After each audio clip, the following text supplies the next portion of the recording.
कहेंगे yes sir और आप किचन की ओर बढ़ गए, मतलब आपने मेरी बात का अर्थ निकाला, निकाल लिया। या आप कुछ नहीं बोले, आप किचन में गए पानी का गिलास ले आए, तो भी आपने क्या निकाल लिया, अर्थ निकाल लिया, जो मैं चाहता हूँ आप समझ गए। इसको बोलते हैं इंटरप्रिटेशन।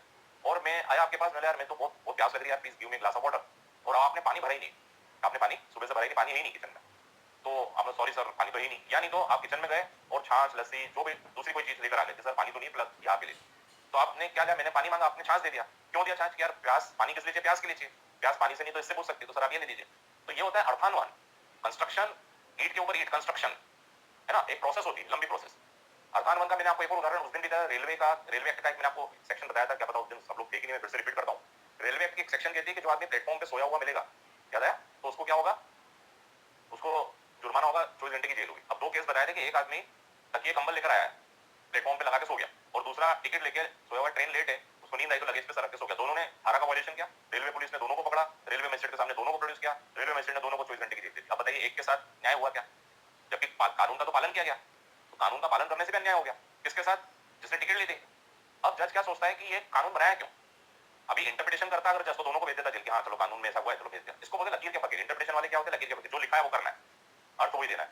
और हम बात किसकी कर रहे हैं, हम बात कर रहे हैं कंस्ट्रक्शन की। कंस्ट्रक्शन एक थोड़ी ज्यादा गहराई में जाने की सोच है। अब मजिस्ट्रेट या रेलवे मजिस्ट्रेट ये सोच रहा है कि ये लॉ क्यों बना, प्लेटफॉर्म पे क्यों सोना गलत है, ऐसा लॉ क्यों बना, तो चला प्लेटफॉर्म किसके लिए, यात्रियों के लिए, इस पे फालतू लोग नहीं आना चाहिए। अब जज बोल रहा है कि ये फालतू आदमी है क्या जिसको टिकट लेके, ये फालतू आदमी नहीं, ये तो यात्री है, और जज कानून को दरकिनार करके, कानून को दरकिनार करके उसको छोड़ रहा है। अब बताइए ये इंटरप्रिटेशन है कि कंस्ट्रक्शन है, ये कंस्ट्रक्शन होता है।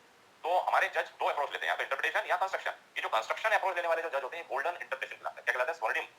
Justice Krishna Iyer, justice PN Bhagwati, justice RC Lahoti, ऐसे जज निकले जिन्होंने न्याय पे ध्यान दिया, लॉ पे ध्यान नहीं दिया। लॉ को लात मारी कि लॉ से न्याय नहीं मिल रहा है तो हम क्या करेंगे, लोगों को न्याय देंगे, और आज हम लोग उनको याद रखते हैं। आज पीआईएल उन्हीं की वजह से निकली, आज इतने सारे अधिकार जो आपने मेनका गांधी जो पढ़े सारे, वो सब किसके थे, justice PN Bhagwati, Krishna Iyer, RC Lahoti के थे। और ये लोग वो होते हैं जो जिन्होंने बचपन में गरीबी देखी थी, आपने पढ़ी हुई कृष्णा अय्यर जी का, आपने अगर पढ़ी थी तो आपने वो, उन्होंने ऐसे रद्दी की किताबों से बैठ के लॉ कंप्लीट किया था, तो जिसने दुख तकलीफ देखी है वही जज बनकर लोगों की दुख तकलीफ समझ सकता है। जबकि जो पुराने जज थे, जो पहले जज थे हीरालाल कैनिया, और जिनके भी उनके नाम अपन को क्यों याद नहीं, ऑक्सफोर्ड और वहां से पढ़कर आए थे, तो बस जो लॉ में लिखा वही करते थे। लेकिन 1970-80 के बाद जो जज आए उन्होंने कॉन्सेप्ट ही बदल दिया, ये थे कंस्ट्रक्शन। तो हमको ये बताना है कि साहब कोर्ट ने गलत कंस्ट्रक्शन किया है, यही आपको अपील रिवीजन में लिखना देता है कि कंस्ट्रक्शन गलत लिखा है, तो आपको पता होना चाहिए कंस्ट्रक्शन होता क्या है ना। और आश्चर्य की बात है कि बहुत सारे जजों को आज भी इंटरप्रिटेशन और कंस्ट्रक्शन डिफरेंस नहीं पता, आज भी बहुत सारे। अभी मेरा कोर्स था बीएनएसएस का, उसमें एडीजे कोर्स कहीं जेएमएफसी ने ज्वाइन किया था, तो एक बार पढ़ाते पढ़ाते उनसे पूछा तो बता नहीं पा रहे थे, मैंने जज मैं मन में सोचा कि क्या करेंगे। चलिए, क्योंकि वादी समय के भीतर विक्रय मिलेगी, इसको एक बार आप पढ़ लेना, है ना, ये पढ़ने वाला पोर्शन है, ये फॉर्म ऑफ कॉस्ट अपील, ये कहीं इंग्लिश में भी मैं आपको पोस्ट कर दूंगा, इसका असाइनमेंट टास्क आप एक बार देख लें। अब मैं आपको जो रिवीजन और अपील के जो फॉर्मेट दे दूंगा, आप उसको एक बार अच्छे से पढ़ेंगे, और 2-3 वीडियोस भी दूंगा। कल मैंने डीआरटी का वीडियो आज मॉर्निंग में डाला, कल मैं भूल गया था, तो आज मैं डाल दिया था फ्रंट एंड सुबह, तो उसको देख लीजिएगा कल डीआरटी के साथ। तो एक तो you have to read carefully the legal provisions of revision and appeal, एक बार पहले प्रोविजन पढ़िए अच्छे से, और फिर रीड द ड्राफ्ट जो मैं ड्राफ्ट भेज रहा हूं उसको पढ़िए, और फिर आपके ड्राफ्ट बनाने की कोशिश कीजिए, राइट।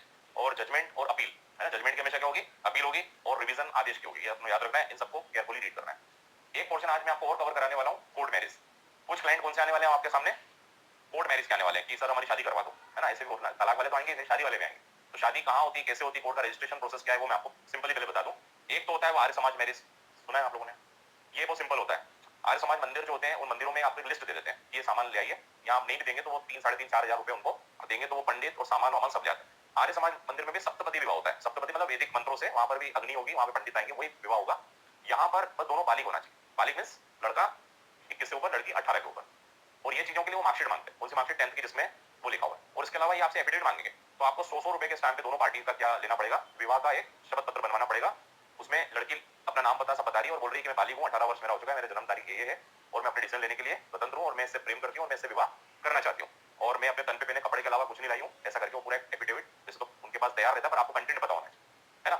और लड़का भी ये लिखता है कि मैं भी इनसे प्रेम करता हूँ, मैं इनसे विवाह करना चाह रहा हूँ, अपना नाम पता सब कुछ, और ये एफिडेविट नोटराइज करके, ये दोनों नोटरी के एफिडेविट्स और दोनों की मार्कशीट लेकर आर्य समाज मंदिर में जाएंगे, और 3,500-4,000 रुपए की रसीद कटवाएंगे, तारीख बता देंगे, तो उस तारीख पे वो आपके लिए पूरा अरेंजमेंट क्लाइंट के लिए कर देंगे आपके, और क्लाइंट को लेकर आप पहुंच जाएंगे, उनको बोलना दूल्हे दुल्हन की ड्रेस में आ जाओ, है ना, फिर वहां पे उनका शादी वादी हो जाएगी, फिर आर्य समाज मंदिर वाले आपको सर्टिफिकेट वो भी देंगे।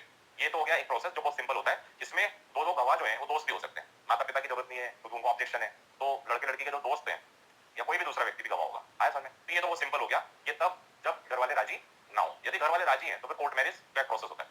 कोर्ट मैरिज में घर वाले राजी हो, ये बहुत कंफ्यूजन चलता है कि कोर्ट मैरिज में घर वाले को बिना बताए नहीं होता है, क्योंकि नोटिस घर पे जाते शादी होने वाली है, किसको आपत्ति हो तो आ जाओ, आपत्ति बुलाते हैं उल्टा। तो पहले तो ये कंफ्यूजन दूर कर लीजिए, अगर घर वाले प्रॉब्लम्स हैं शादी में तो आपको आर्य समाज की ओर जाना चाहिए, है ना। और कोर्ट मैरिज घर वाले एग्री हो तो कोर्ट मैरिज में जाता है। तो मैं आपको कोर्ट मैरिज का प्रोसेस बता रहा हूँ, वो तो वो सिंपल था। देखिए, सबसे पहले everybody has right to marry, सबसे पहले हर आदमी को शादी करने का अधिकार है। कौन से आर्टिकल में? 21 में। एक तो बात याद रखें, अगर मियां बीवी राजी तो क्या करेगा काजी में, आपने कोटेशन सुनाई है, कोई पूरी दुनिया अलग हो जाए, अगर दोनों साथ में हैं और बालिग हैं तो कोर्ट भी आपको क्या देती है? प्रोटेक्शन देती है। कोर्ट भी प्रोटेक्शन देती है कि अभी सब शादी करने का। ऑनर किलिंग अलग होती है ना, ऑनर किलिंग में तो आपको पता ही है कि भाई पार्टी को हत्या करने लग जाते हैं, घर वाली मार देते हैं। ऑनर किलिंग राजस्थान में बहुत चलती है। तो कहाँ पे? हरियाणा में। हाँ, यस, आप पंचायत और तो राइट तो मेरी समझ में आ गया, सबको विवाह करने का अधिकार है। और ये विवाह किसके हिसाब से होगा? रिलीजियस होगा, सेम कम्युनिटी में होना चाहिए। इंटर कम्युनिटी होगा तो फिर प्रॉब्लम आएगी, फिर वो लव जिहाद कानून और दूसरे भी चालू हो जाएंगे। लेकिन अगर दोनों हिंदू हैं कोई दिक्कत नहीं, दोनों मुस्लिम हैं कोई दिक्कत नहीं है। लेकिन इंटरकास्ट है तो फिर स्पेशल मैरिज एक्ट लागू होगा, जिसके अंदर कोर्ट जो ये भी सोनाक्षी सिन्हा और जहीर वाला एक इकबाल वाला जो शादी हुई थी, कौन सी हुई थी? ना मुस्लिम में हुई थी ना हिंदू में हुई थी, किसमें हुई थी? वो स्पेशल मैरिज एक्ट में। तो हिंदू वाले हिंदू में करेंगे, मुस्लिम वाले मुस्लिम में। पार्टीज अगर सेम है तो उनकी रिचुअल से चलेगा, है ना, क्रिश्चियन सिख। लेकिन म्यूचुअल लव से अगर विवाह, म्यूचुअल लव और इंटरकास्ट हो जाएगा, या एनआरआई, ये इनको लगते हैं सर्टिफिकेट, ये वाले जो होते हैं, ये स्पेशल मैरिज एक्ट जो इंटरकास्ट होता है वहां, और जो एनआरआई है, एनआरआई को इसलिए लगते हैं क्योंकि पासपोर्ट में जब आपको पता है ना, अगर यहाँ लड़का बाहर का है विदेशी और वो यहाँ पे आके शादी कर रहा है, तो उसको एनआरआई वाले को सर्टिफिकेट मैरिज का लगता है, और फिर पासपोर्ट अगर बनते हैं, वीजा बनते हैं, तो इसलिए एनआरआई क्लाइंट आएंगे आपके पास। तो इसके लिए क्लाइंट कौन आएंगे? तो म्यूचुअल लव करने वाले और यहाँ एनआरआई वाले, ठीक है। तो आप हिंदू मैरिज एक्ट में जाते हो तो ये आर्य समाज मैरिज जो होती है वो पूरी हिंदू मैरिज के हिसाब से होती है। और फिर अगर इंटरकास्ट होगा तो आपको कहाँ जाना पड़ेगा? Special marriage act 1954। और अगर दोनों ही मुस्लिम है तो फिर निकाह कराना पड़ेगा। और क्रिश्चियन में क्रिश्चियन के जो रिचुअल्स हैं, जो चर्च वगैरह में होता है वो आपको। अब court marriage is a different from traditional marriage. अभी जो कोर्ट मैरिज जो पढ़ रहे हैं, जो हम अभी समझेंगे, वो इन सब शादियों से क्या है? डिफरेंट है। यहाँ प्रोसेस होती है पूरी। सबसे पहले आपको यहाँ पर एज के बारे में प्रूफ देना रहेगा, फिर म्यूचुअल कंसेंट का एक हमारी दोनों की क्या है? आपस में सहमति, एक एफिडेविट रहता है। नो प्रोहिबिटेड रिलेशनशिप, ये सिर्फ ये देखते हैं कि आपस में प्रोहिबिटेड रिलेशनशिप तो नहीं। याद है प्रोहिबिटेड रिलेशनशिप पढ़ा था आपने? क्या होता है? चचेरा ममेरा फूफेरा, बस ये याद रखो तो आपको याद आ जाएगा। यानी आपस में भाई बहन नहीं होना चाहिए, चाचा का लड़का, मामा का लड़का, फूफा का लड़का, इस टाइप से। और नो स्पाउस, पहले से कोई पति पत्नी जीवित नहीं होना चाहिए। इस प्रकार का एक affidavit, ID proof, address proof, birth proof और 6 फोटो ये लगेंगे। एक फॉर्म रहेगा, वो फॉर्म आप भर देंगे, उसमें लड़के की डिटेल रहती है, लड़की की डिटेल रहती है, और ये सारी चीजें लगा के आपको कहाँ देना पड़ता है? अच्छे कहाँ बैठते हैं मैरिज सर्ट? ये जो अपने आगे जो एसडीएम वगैरह होते हैं, प्रशासनिक, जो डिप्टी कलेक्टर था, जो कलेक्टर से नीचे जो डिप्टी कलेक्टर, उसमें से किसी एक को मैरिज रजिस्ट्रार बना दिया जाता है। कौन बनाता है? कलेक्टर। किसको बनाता है? सपोज मैं कलेक्टर हूँ जिले का और आप सब लोग यहाँ के डिप्टी कलेक्टर, संयुक्त कलेक्टर, तो किसी एक को मैंने डेजिग्नेट कर दिया कि आप मैरिज रजिस्ट्रार हो। क्या हुआ? तो ये कहाँ हो गया? जैसे हमारे कलेक्टर ऑफिस गए हो आप, कलेक्टर ऑफिस पे अपन जब जाते हैं तो कलेक्टर ऑफिस पे जो एसडीएम या जो डिप्टी कलेक्टर के जो 201 211 से नंबर डले हुए हैं, उसमें से किसी एक के आगे लिखा होगा रजिस्ट्रार विवाह पंजीयक, विवाह पंजीयक। क्यों? क्योंकि उसको वो काम भी दिया। तो आवेदन वहीं से मिलेगा और वहीं पे लगेगा। आवेदन प्लेन ले लीजिए उससे और फिर सारी चीजें लगा के उधर दे दीजिए। तो ये प्रोसेस होती है, लगभग 30 से 45 दिन लगते हैं, है ना। कोर्ट मैरिज में कितना टाइम लगेगा? अब आपने जब सबमिट किया तो वो क्या करेगा? वो दोनों के घर वालों को यहाँ से रजिस्ट्रेशन से लेटर चलाएगा कि तुम्हारे ये आए हैं शादी करने, कोई दिक्कत तो नहीं है? दिक्कत हो तो आपत्ति हो तो बताओ, आयु संबंधित आपत्ति हो, या किसी का पति पत्नी जीवित है वो प्रॉब्लम है, या ये लड़का लड़की आपस में प्रोहिबिटेड रिलेशनशिप में कोई आपत्ति है क्या? अगर दोनों घर वाले आ गए तो आपत्ति लाए तो पहले आपत्ति का निराकरण होगा कि आपत्ति सही है कि नहीं। और मान लो घर वाले नहीं आए तो फिर पेपर में भी पब्लिकेशन होता है, पेपर में भी छपेगा, एक जाहिर सूचना छपेगी कि सो एंड सो ये विवाह करना चाहते हैं, किसी को आपत्ति तो आ जाए, 30 दिन के अंदर कार्यालय में जमा करें। फिर कोई आपत्ति नहीं आई तो फिर रजिस्ट्रेशन कर देंगे और सर्टिफिकेट दे देंगे। और आपत्ति आ गई तो आपत्ति का पहले क्या करेंगे? निराकरण करेंगे, आपत्ति सही है कि गलत, ठीक है। इस दौरान अगर वो इंटरकास्ट वाले तो उनको प्रॉब्लम होती है, घर वाले ढूंढ रहे हैं, परेशान कर रहे हैं, तो ये लोग आपके पास आएंगे तो आप हेवियस कॉर्पस पिटीशन फाइल करवा दे सकते हैं। हेवियस कॉर्पस पिटीशन का मतलब बंदी प्रत्यक्षीकरण। तो प्रोटेक्शन ऑर्डर आया था हाई कोर्ट से, प्रोटेक्शन ऑर्डर की इनको कुछ होना नहीं चाहिए। जितनी भी पार्टी देती है उनसे बॉन्ड भरवा लेते हैं, इनको कुछ हुआ तो तुमको दिक्कत आएगी ऐसा, क्योंकि ये क्या है? राइट टू मैरी एक फंडामेंटल राइट माना गया है। तो समझ आया कोर्ट मैरिज का प्रोसेस और वो सारी process. Step 1 application and document. पहले एप्लीकेशन डॉक्यूमेंट लेंगे, मेरी रजिस्ट्रार ऑफिस में आप जाएंगे।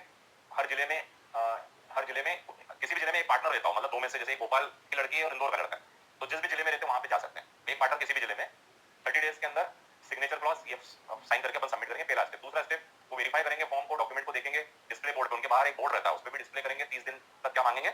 आपत्तियां मांगेंगे। हाँ दीदी आप आ गए? हाँ हाँ आइए स्वागत है, आइए। नहीं कोई इशू नहीं, कोई इशू नहीं, लेट हूँ चलिए नेक्स्ट। तो verify the forms and document, display, notice पे डिस्प्ले करेंगे, 30 दिन तक आपत्ति मंगाएंगे। रिमार्केबल प्लेस, ऐसी जगह पे चिपकाएंगे जो सबको दिखे, और मेरिज वहां पे मेरिज नोटिस बोर्ड बनाई हुआ है, वहां पे लगा दिया जाता है। फिर नंबर 3 ऑब्जेक्शन टू मेरिज आया है तो उसकी इन्वेस्टिगेशन करेंगे, और अगर सही आया ऑब्जेक्शन तो स्टॉप कर देंगे मैरिज को। चौथा स्टेप नो ऑब्जेक्शन तो ऑब्जेक्शन ओवररूल कर देंगे, मैरिज सर्टिफिकेट जारी कर देंगे। नो कस्टम, यहाँ पे कोई कस्टम रिचुअल्स नहीं होते कि आप हार को लेके आओ वहां पे, ऐसा कुछ भी जरूरी नहीं है। पर लोग क्या करते हैं, अंगूठियां ले जाते हैं और एक हार पहना देते हैं। नी भी ले जाओ तो कोई दिक्कत नहीं, लेकिन 3 गवाह होना चाहिए। कितने गवाह लगते हैं? 3 गवाह लगते हैं। और आर्य समाज में तो फिर वहां पे भी 2 गवाह लगे। समझ में आ गया आपको ये प्रोसेस? तो आज हम लोगों ने दोनों चीजें कर ली है, अपील रिवीजन के साथ मैरिज वाला कॉन्सेप्ट भी मैंने करा दिया, थोड़ा फास्ट कराया है, जिसको आप एक बार जब रिकॉर्ड हो जाए तो फिर से एक बार डबल से देख लेना, ठीक है। अब चूंकि गेस्ट आ ही रहे हैं, रास्ते पर है, तो थोड़ी तैयारी करनी है, तो हम सभी लोग इसको यहीं पे क्लोज करते हैं और 15 मिनट बाद हम लोग फिर से लिंक चालू मतलब ये लेक्चर चालू हो जाएगा, लेक्चर नहीं मतलब प्रोग्राम चालू होगा तो आप लोग देख सकेंगे। Okay, so we are closing this session, good bye.